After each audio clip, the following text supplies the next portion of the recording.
Vamos, Salmo 22.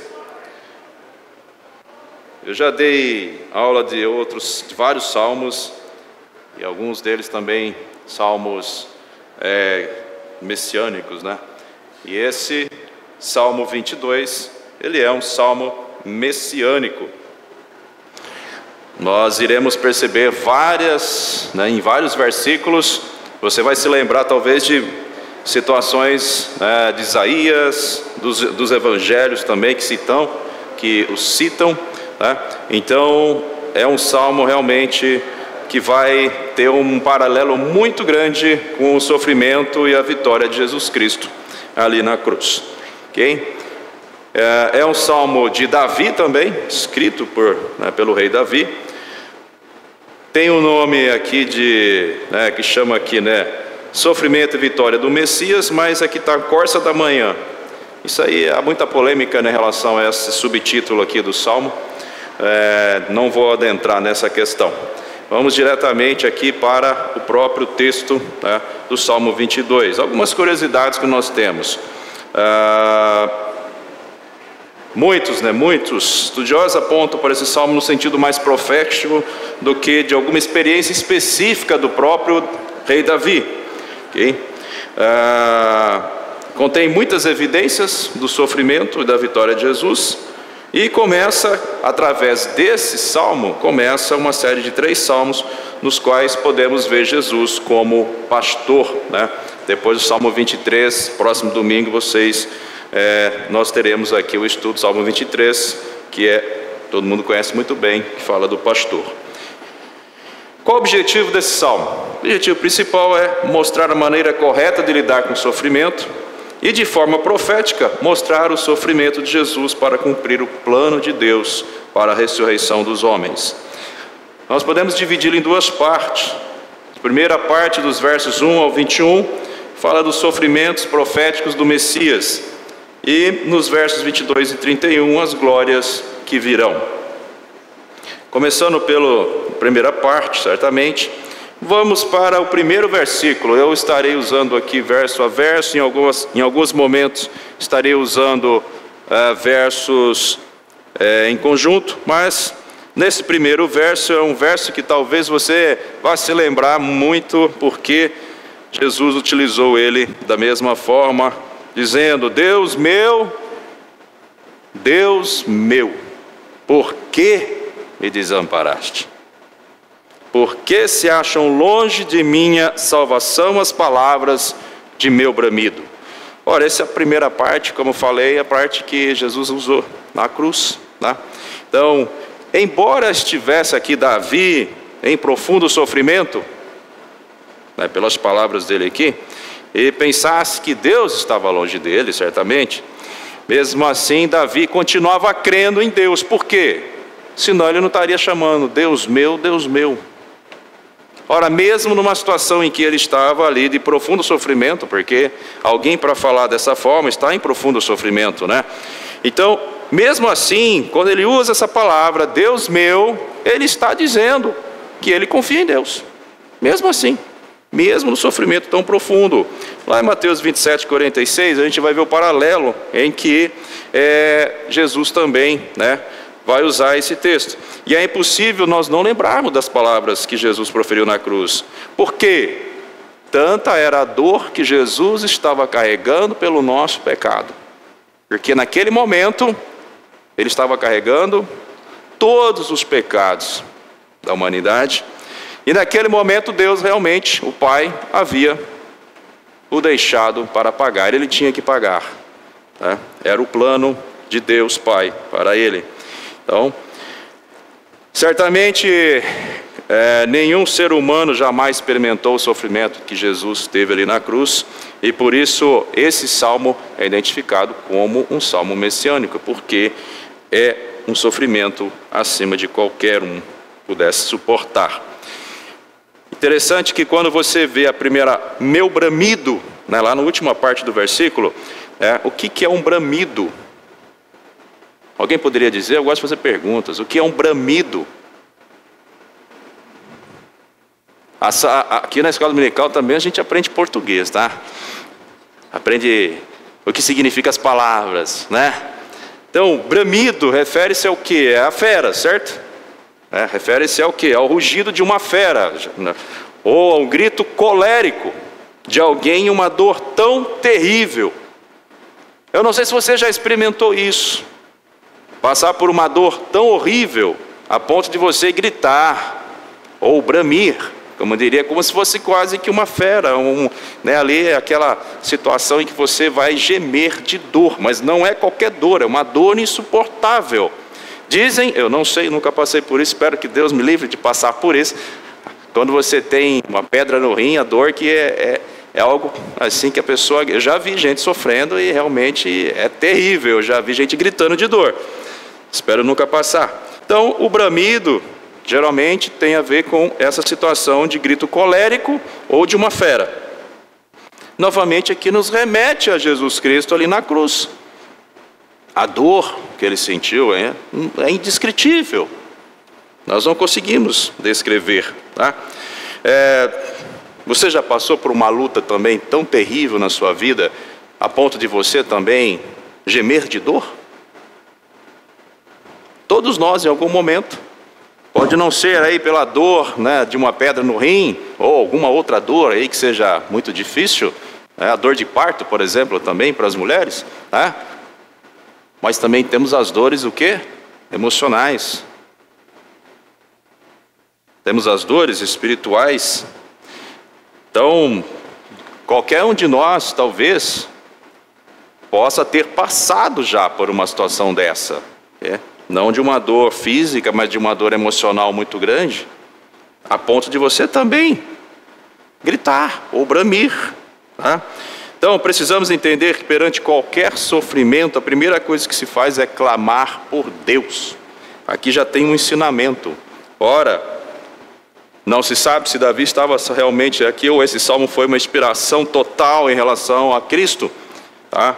Mas, se ele estava realmente ali passando por uma situação muito, muito difícil, provavelmente cercado por inimigos, conforme a gente vai seguindo no texto, a gente vai perceber que é possível que ele estivesse cercado por inimigos em todas as situações. Mesmo assim, a primeira coisa que ele faz é clamar por Deus. Ora, na sua vida, na nossa vida, a primeira coisa que nós temos que nos lembrarmos, quando estamos sofrendo, é clamar a Deus, clamar por socorro de Deus. Não importa qual tipo de sofrimento, não importa, ok? No verso 2, Deus meu, clamo de dia e não me respondes, também de noite, porém não tenho sossego. O que Davi estava querendo dizer aqui? Que dia após dia, a todo instante, praticamente aí 24 horas por dia, né, ele estava sofrendo, ou seja, o seu sofrimento não era um sofrimento qualquer, não era um sofrimento ali pequeno, um sofrimento que aconteceu agora, era um sofrimento já prolongado. Ele estava passando por essa situação já havia algum tempo, não era uma coisa que tinha se iniciado naquele momento, né? E o que agravava ainda mais a sua inquietude e a sua exaustão. Imagine, ele não tinha sossego. Ou seja, embora Davi estivesse clamando, okay, não havia trégua para o seu sofrimento. O sofrimento era constante, era durante o dia e era também durante a noite. Há uma pergunta para você: quanto tempo eu e você, né, nós suportaríamos clamar sem termos resposta?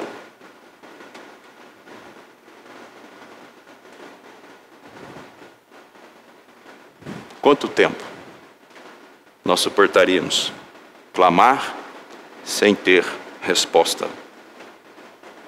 Deus responde imediatamente? Não necessariamente. Ele pode responder, mas não necessariamente ele vai responder imediatamente. Mas é interessante saber, e por isso que Davi começa esse salmo, né, dizendo Deus meu, porque ele confiava em Deus. Ele sabia que Deus era quem podia livrar desse sofrimento, né? E não importa se nós, né, estivermos, às vezes falando assim, poxa, eu clamo de dia, eu clamo de noite, E ninguém responde. Deus não responde. Pode até parecer que a gente está perdendo tempo. Não pode? Poxa vida, eu clamo e nada acontece. Parece até que eu estou aqui perdendo tempo clamando. Até alguém pode falar, né? Olha, para de fazer isso, você está perdendo tempo, rapaz. Não falaram para Jó? Alguém pode falar isso para a gente também. Mas nós nunca devemos deixar de sermos, uma palavra bem bonita hoje em dia, né? Resilientes. Palavra muito usada hoje aí pelos eruditos, né? A palavra resiliente. Resiliência, que significa que você não desiste. Ou seja, não desista de clamar a Deus, mesmo que pareça que Ele esteja longe, mesmo que não tenha resposta, mesmo que pareça que você está perdendo tempo. Você não está perdendo tempo. Não está. Porque lá em Jeremias 33:3 vai dizer o quê? Clama a mim e te responderei. Coisas grandes e ocultas que não sabes. Ora, a palavra de Deus está cheia de promessas que Deus vai responder. Davi sabia disso. Por isso ele clama a Deus, mesmo nesse sofrimento tão angustiante que ele estava vivendo. Você vai ver também em Mateus 7:7-12, que Jesus vai dizer que você vai bater na porta e a porta será aberta. Que se você pedir, você receberá. Marcos 11:24 também vai dizer. Isaías 65:24 também vai falar que Deus responde ao clamor quando você o clama. Certamente que existem coisas que estão além da nossa capacidade de entendimento para a resposta de Deus vir. O tempo é dele. Por isso que o nosso tempo, o nosso cronos, né, a gente olha para o cronos, o nosso relógio fica passando os ponteirinhos ali, mas o tempo de Deus é outro, é o kairos. E nesse tempo a gente não tem domínio nenhum. A gente não sabe, pertence a Ele totalmente. Então, quanto tempo, guarde isso para você, você suportaria clamar sem ser respondido? No versículo 3, começa aqui com uma conjunção adversativa. Contudo, tu és santo, entronizado entre os louvores de Israel. Aí no verso 4, vamos seguindo aqui junto. Nossos pais confiaram em ti. Confiaram. E os livraste. Verso 5. A ti clamaram e se livraram.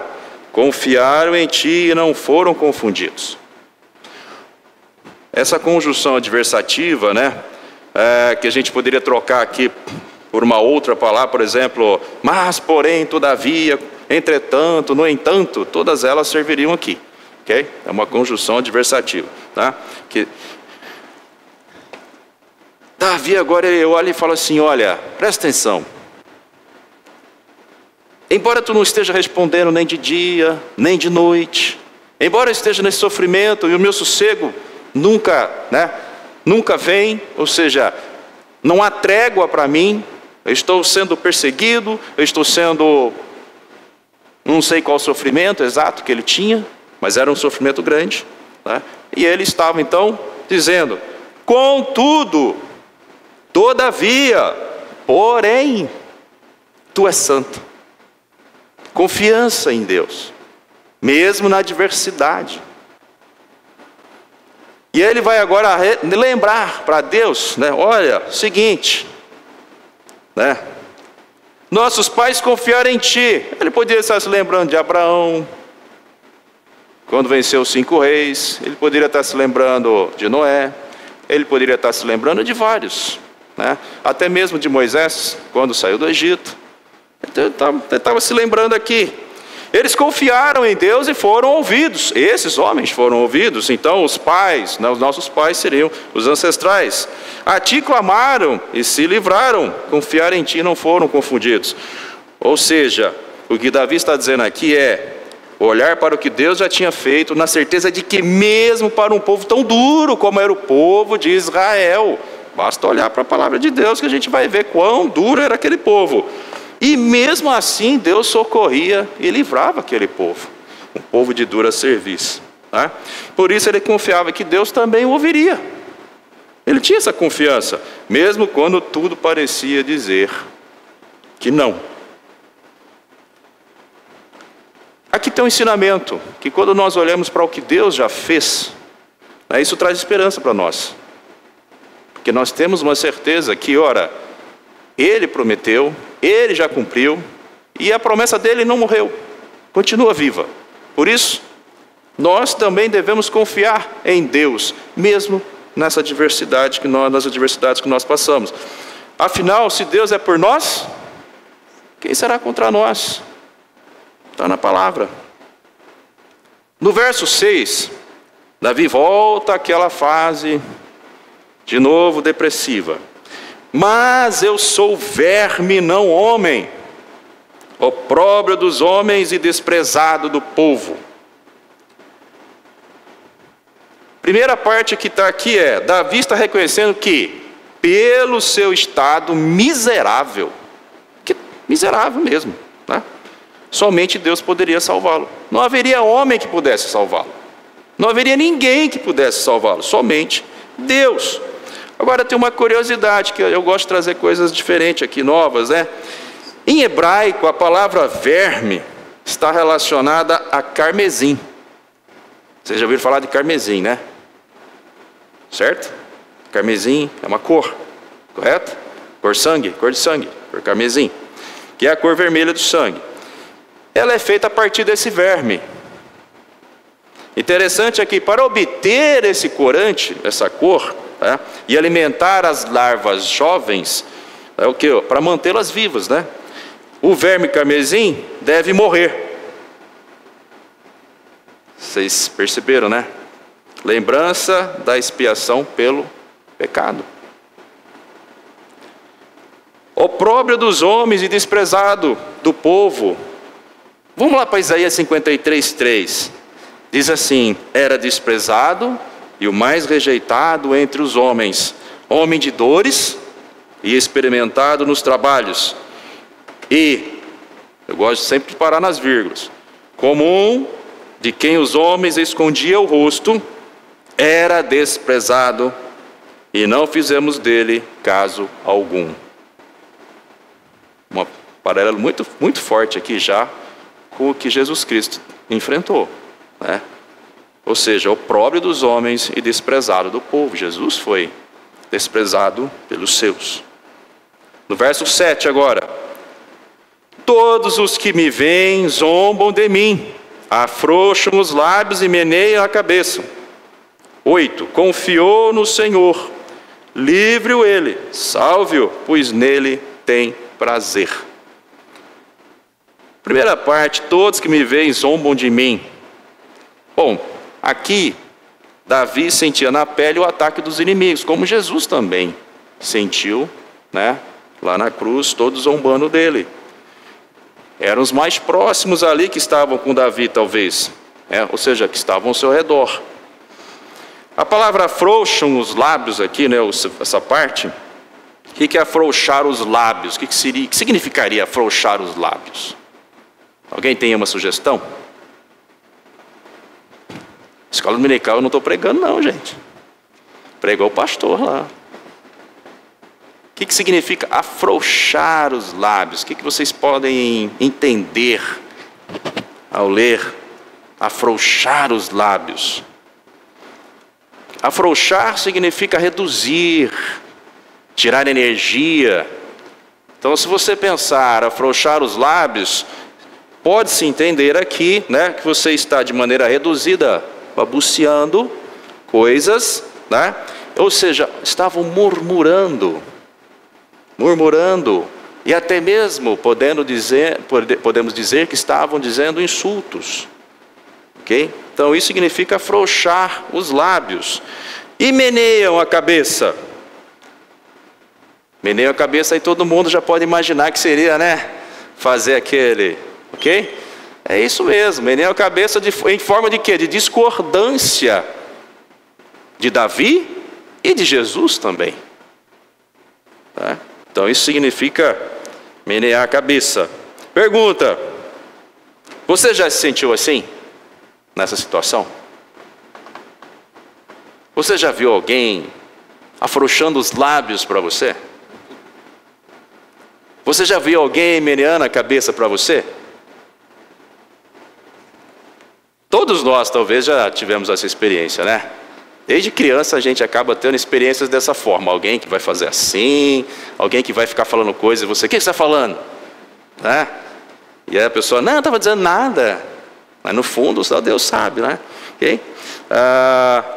Aqui a gente vê, né, que lembre-se agora de Jesus a caminho ali do Calvário. O que fizeram com ele? Zombaram. Disseram insultos.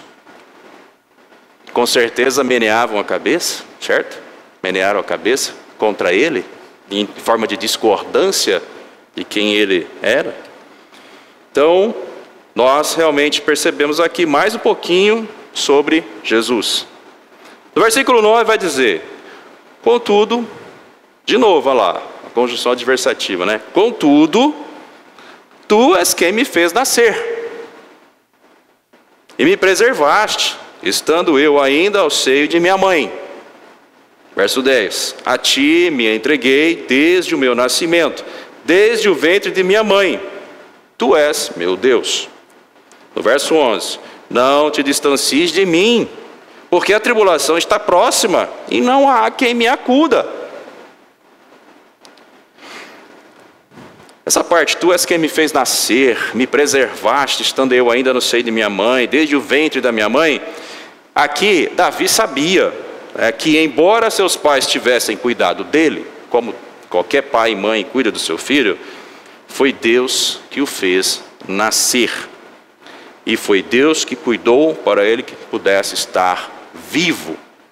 E nos lembremos que naqueles tempos, né, permanecer vivo era já um milagre, né? Assim, a medicina não era avançada, tínhamos ali muitas doenças que acometiam as crianças, o índice de mortalidade infantil nos tempos antigos era alto. Então, aqui Davi tinha uma certeza, ele sabia, porque ele fala contudo, ou seja, ora, por mais que eu seja tudo isso, por mais que estejam falando de mim, por mais que estejam dizendo coisas e discordando de mim, contudo, eu sei quem foi que me criou, eu sei quem foi que me fez, eu sei quem me preservou a vida, é Deus. Tu és meu Deus, de novo ele vai dizer, tu és meu Deus. Novamente, a expressão da fé de Davi. Ele está declarando e reconhecendo e clamando a Deus como seu único socorro. Somente Deus. Não te distancies de mim.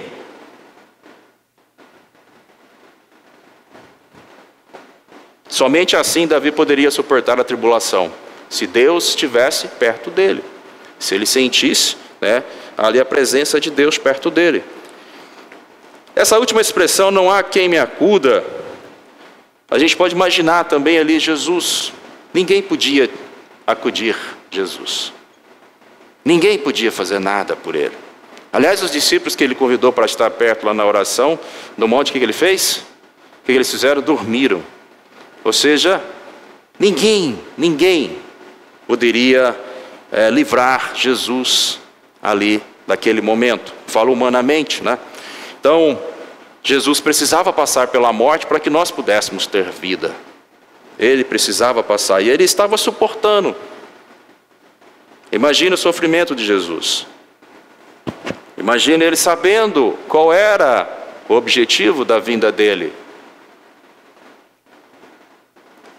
Como homem, ele sentiu as dores. No verso 9, muitos touros me cercam, fortes touros de Baçã me rodeiam. Contra mim abrem a boca, como faz o leão. Agora é verso 12, tá? Me perdoe, é verso 12, tá? É que eu errei aqui. Verso 12. Verso 13. Contra mim abrem a boca, como faz o leão que despedaça e ruge.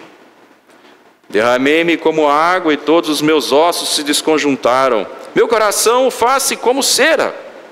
Derreteu-se dentro de mim. Secou-se o meu vigor, como um saco de barro, como um caco de barro.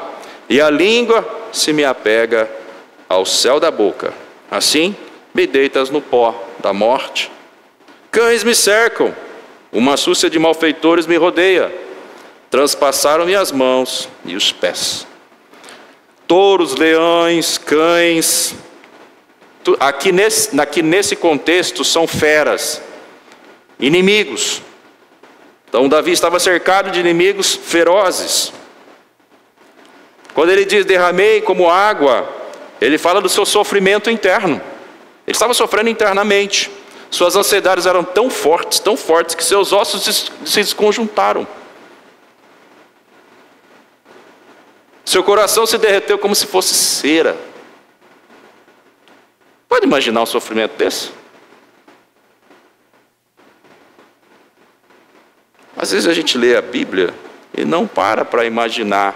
Por isso que a meditação é importante. Às vezes você lê o verso, tira os olhos aqui, fecha os olhos, ou pelo menos tente meditar, entender, ou se colocar nessa situação aqui, para ver se você consegue perceber o que seria de tão profundo que poderia desconjunturar os ossos, que poderia derreter o coração como se fosse de cera. Secou-se o meu vigor. Ora, o sofrimento era sofrimento de morte. Se ele não tem mais vigor, é um sofrimento de morte. A tristeza dele era tão forte, mas tão profunda, que existia um impacto no seu corpo. E nós sabemos que há tristezas tão profundas que nos abatem. Vocês sabem, talvez já tiveram alguém, ou talvez alguém aqui possa ter passado pela depressão. Eu já vi muitas pessoas em processo depressivo se definhando. O seu corpo se definha. Pessoas que eram fortes, de repente, quando passaram pelo processo de depressão, se tornaram quase que esqueléticas. Porque a tristeza é tão profunda, é tão grande, né, que seca-se o vigor. Agora essa última parte aqui, que vai falar no verso 16. Transpassaram-me as mãos e os pés. Há muita controvérsia. Muita controvérsia. Aqui, eu não vou trazer aqui todos os itens, nada, porque eu não sou especialista, né, então eu vou deixar aqui apenas a interpretação que eu também me agrada mais. Tá? Transpassar as mãos e os pés leva com certeza a Jesus Cristo, ok? Porque naquele tempo não existia ainda essa morte de cruz. Naquele tempo de Davi não existia esse tipo de morte ali, ok? Isso foi depois implantado pelos romanos, ok? Então aqui eu acredito, a palavra de Deus é inspirada, certo? É infalível, é inerrante. Então eu acredito sim, que aqui estava se referindo totalmente a um Messias. Aqui Davi não foi transpassado, certo? Davi não foi transpassado. Então, ora, transpassar as minhas mãos e os pés, ele não foi transpassado. Nós sabemos disso. Então, por isso aqui é uma evidência profética clara sobre o Messias, que era Jesus Cristo. Depois, se vocês tiverem curiosidade, procure saber ali as nuances sobre essa aqui. Os judeus não aceitam esse salmo dessa forma, porque eles não reconhecem Jesus. Então, eles querem trocar ali, falar algumas coisas diferentes ali. No verso 17, posso contar todos os meus ossos, eles me estão olhando e encarando em mim. Repartem entre si as minhas vestes e sobre a minha túnica deitam sortes. Bom, aqui então, né, nem precisa falar lá da passagem de Jesus na cruz, né? O pessoal repartindo ali a sorte, né? Então, agora, posso contar todos os meus ossos? Aqui de novo é aquela coisa que eu falei, tirou o vigor, você completamente fica ali, está tão sem vigor, tão esquelético, que dá para contar os ossos. Ou se você pudesse pensar aqui, talvez na cruz, Jesus na cruz, estendido, daria para você ver todos os ossos, né, ali aparecendo. Também poderia dizer, estavam contando os ossos, ok? Os evangelistas repetiram o texto, integralmente para falar de Jesus crucificado. Você vai encontrar isso em João, no capítulo 19, no versículo 23 e 24, em que ele vai citar essa frase: reparte entre si as minhas vestes. Okay? Em Mateus 27, 35 e 37 também vai repetir essa fala do verso 18. No verso 19: tu, porém, Senhor, não te afastes de mim. Força minha, apresta-te em socorrer-me. Verso 20: livra minha alma da espada e das presas do cão, a minha vida. Salva-me das fauces do leão e dos chifres dos búfalos. Sim, tu me respondes. Observem que lá atrás Davi utilizou de forma ao contrário. Ele falou primeiro dos búfalos, touros, depois ele falou do leão, do cão. E agora aqui ele vai usar o contrário. Ele vai dizer da espada, depois do cão, do leão e do búfalo, na ordem invertida apenas. Ok?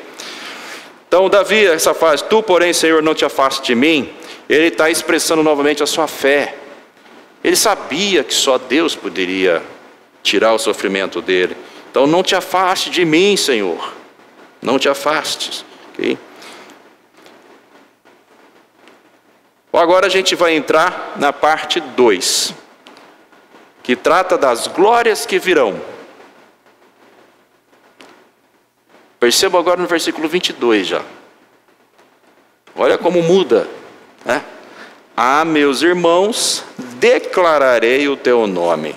Cantar-te-ei louvores no meio da congregação. Declararei teu nome.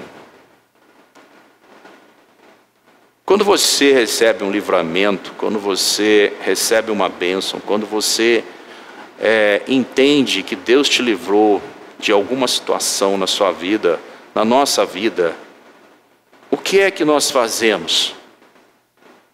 Nós reconhecemos que foi Deus que fez? Nós agimos em forma de gratidão a Deus? Ou nós pensamos que foi coisa do acaso?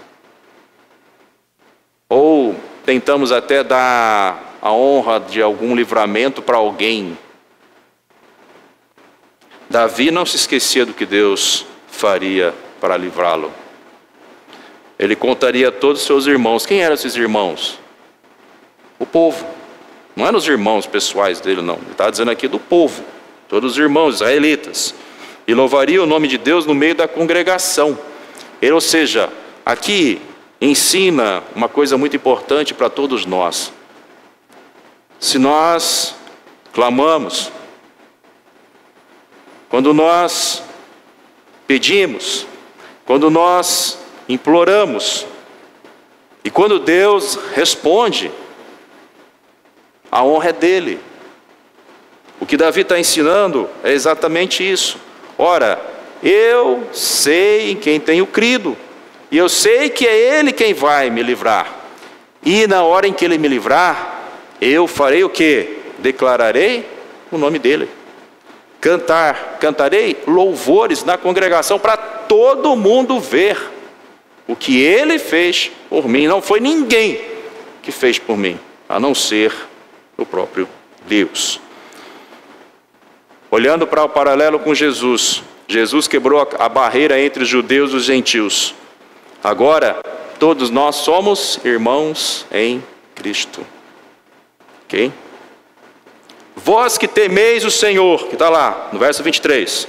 Vós que temeis o Senhor, louvai-o, glorificai-o, vós todos, descendência de Jacó, reverenciai-o, vós todos, posteridade de Israel. 24. Pois não desprezou, nem abominou a dor do aflito, nem ocultou dele o rosto, mas o ouviu quando lhe gritou por socorro. Cada um de nós aqui, se você teme ao Senhor, como está escrito aqui, vós que temeis o Senhor. Isso é para nós. Hoje, cada um de nós. Esse verso 23 está dizendo: para cada um de nós aqui hoje. Nós devemos o quê? Glorificar o nome de Deus. Nós devemos reverenciar. Nós devemos dizer, louvar, glorificá-lo, porque Ele não nos desprezou. Nós éramos o quê? Nós somos o quê? Perante gentios, certo? Quando Jesus morreu, Ele deu oportunidade para todos. Hoje todos somos o quê? A posteridade de Israel. Com a morte de Jesus Cristo, todos nós temos de reverenciá-lo, porque Ele é o nosso Deus, Ele é o nosso Senhor, Ele nos livrou da morte eterna. Então, Ele não ocultou dele o rosto, mas o ouviu quando lhe gritou por socorro. Ou seja, quando Davi está dizendo que descendência de Jacó e posteridade de Israel são os verdadeiros adoradores, nós somos esses adoradores. No verso 24, quando fala que não desprezou, significa que nós devemos continuar clamando a Deus e esperar nele, porque Ele virá em socorro. Ele virá. Tá? Nós devemos suportar com paciência as tribulações. Mesmo que o Senhor nos conserve num estado de angústia profunda, mas haverá um momento em que Ele virá em socorro. E alguém pode dizer, mas e se eu morrer? Ora, o que Paulo disse? Para mim, o morrer é lucro. Para mim, o morrer é lucro. Então, Deus virá em socorro. Em Romanos 12, diz, alegrem-se no quê? Na esperança. Sejam pacientes na tribulação. E perseverem na oração. Eu gosto de dizer assim, perseverem clamando. Tenham pacientes, tenham paciência, sejam pacientes. Porque você ainda vai se alegrar na esperança. Entendeu? Lendo ao contrário o versículo. Ou seja, o que nós estamos aprendendo aqui é a importância do clamor. A importância de clamar a Deus mesmo em sofrimentos profundos. E aí, lá em Romanos, Paulo vai dizer para nós, tá, que nós devemos perseverar nesse clamor, na oração, tá, sejamos pacientes na tribulação, porque todos nós passamos por momentos de tribulação difíceis, mas nós devemos nos alegrar. A esperança é Jesus. O sacrifício já foi feito. Verso 25. De ti vem o meu louvor na grande congregação. Cumprirei os meus votos na presença dos que o temem. De ti vem o meu louvor. Ou seja, novamente, Davi estava reconhecendo que devia o seu livramento inteiramente a Deus. Ninguém mais. Ninguém tinha livrado ele. Somente Deus. Então, Davi mostraria a todos que obedecia a rigor a ordenança de cumprir os seus votos com Deus. Não temos? Lá em Eclesiastes 5, 4, 6, não vai dizer alguma coisa sobre os votos? Nós somos obrigados a fazer votos com Deus? Você é obrigado a fazer votos com Deus? Não, não existe lugar nenhum na Bíblia dizendo que você é obrigado a fazer. Mas se você fizer, o que tem que fazer? Cumprir. Certo? Ou seja, se você não cumprir, a Bíblia chama você de tolo.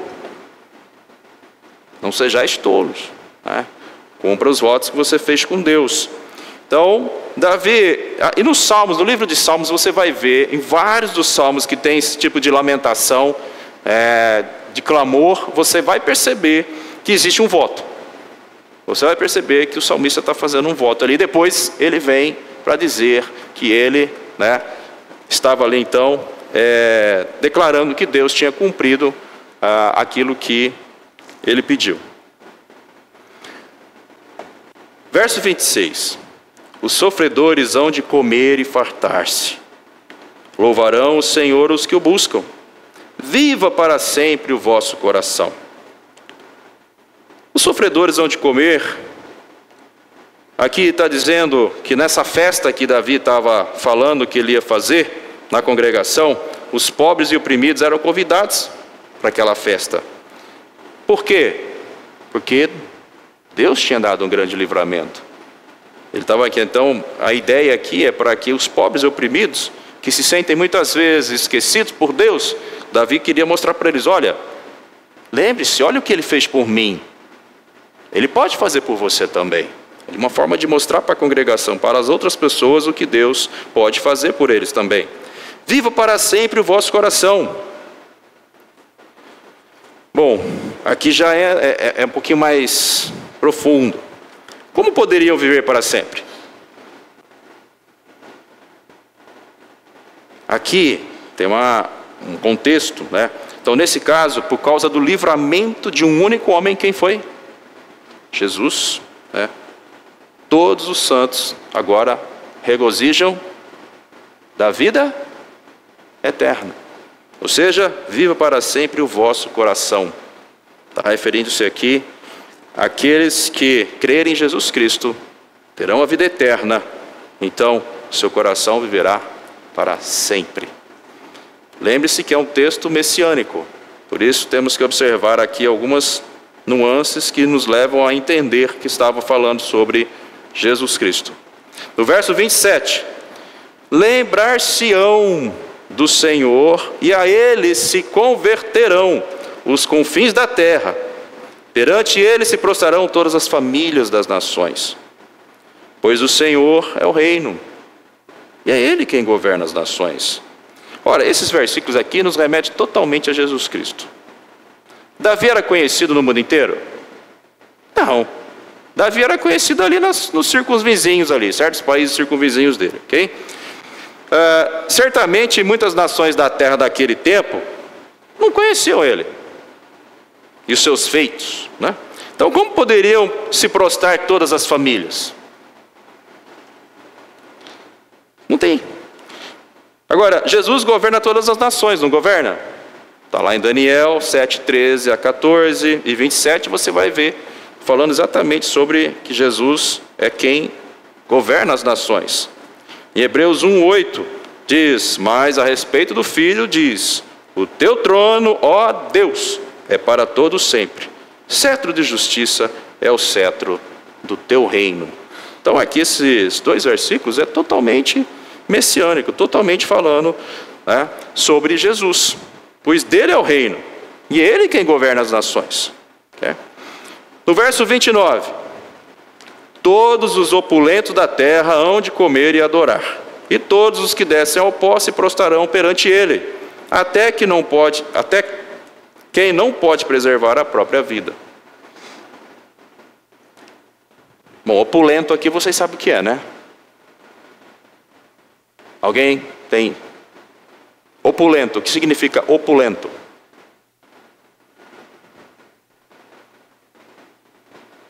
Gordinho. Gordinho. Uma pessoa rechonchuda, né? Uma pessoa fofinha, como diria. Ok? Então aqui os opulentos da terra está se referindo ao corpo, está a questão material, a condições de vida. Aqui está falando o seguinte, e aí a gente pensa no reino de Deus, né? Porque todos os opulentos da terra hão de comer e adorar.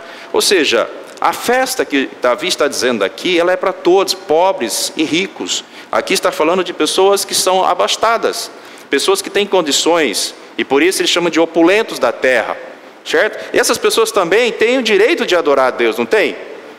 Embora muitas pessoas critiquem e achem que os ricos não mereçam. Não, aqui é para todos. Jesus morreu para todos, não é verdade? Para todos, aqueles que crerem. Então, tanto o rico quanto o pobre, o pequeno quanto o grande. Então aqui está referindo-se aos convidados para a festa do Senhor, desde que eles se humilhem e não coloquem suas riquezas no seu coração. Desçam ao pó. O que significa descer ao pó? Aqui você pode interpretar de duas formas. Aqueles que experimentam as piores experiências ou situações de vida no ponto de acharem-se mortos, a ponto de se acharem mortos. Pessoas que realmente são miseráveis, vamos dizer assim. Não tem perspectiva de nada. Mas também pode significar que até os mortos seriam convidados para aquela festa. Que não pode preservar a própria vida, também tem aqui o pobre miserável, que não tem esperança nenhuma de vida, também seria convidado. Ou seja, a salvação é para quem se prostrar a Deus. Não importa a sua condição de vida, pobre e rico. Romanos 10, 13 vai dizer o quê? Todo aquele que invocar o nome do Senhor será salvo. Ou seja, não importa se era opulento, não importa se era pobres, miseráveis que se sentem como mortos, não importa. Todos eles hão de adorar. Todos eles haverão de se prostrar, né, perante Deus.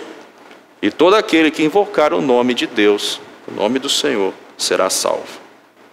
No verso 30 diz: a posteridade o servirá, falar-se-á do Senhor a geração vindoura, hão de vir anunciar a justiça dele ao povo que há de nascer, contarão que foi ele quem o fez. Ora, a posteridade o servirá, falar-se-á, anunciar a justiça dele, contarão. Quem é responsável por anunciar sobre o Senhor às próximas gerações? Quem? Você e eu. Nós. Nós somos responsáveis. O que Jesus fez? O que ele nos chamou? Ele não nos comissionou? O que ele disse lá em Marcos 16, 15? Ide, vão. Aliás, né? Não é, tem gente que pensa que é apenas um convite. Não é um convite, é uma ordem. É imperativo. Ide, vão. Então, nós somos responsáveis aqui, ou seja, a posteridade o servirá, aqui certamente é Jesus, ok? Falar-se-á do Senhor a geração vindoura, de novo, de Jesus. E quem falar? Nós é que estaremos falando sobre Jesus às gerações que virão. E hão de vir anunciar a justiça dele ao povo que há de nascer, contarão que foi ele quem fez. Nós somos responsáveis pela propagação do Evangelho de Jesus Cristo. Nós somos responsáveis ao mundo. Nós fomos comissionados por Jesus para fazer isso. E de geração em geração a gente vai anunciando. Não é?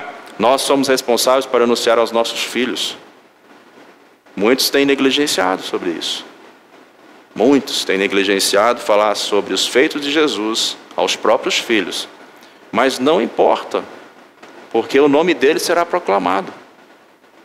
O nome dele será proclamado geração após geração. Pode parecer que não, mas de geração em geração o nome dele é proclamado. Até nos lugares mais remotos desse mundo que nós vivemos, nos países mais difíceis que possam existir, até lá o nome de Jesus é proclamado.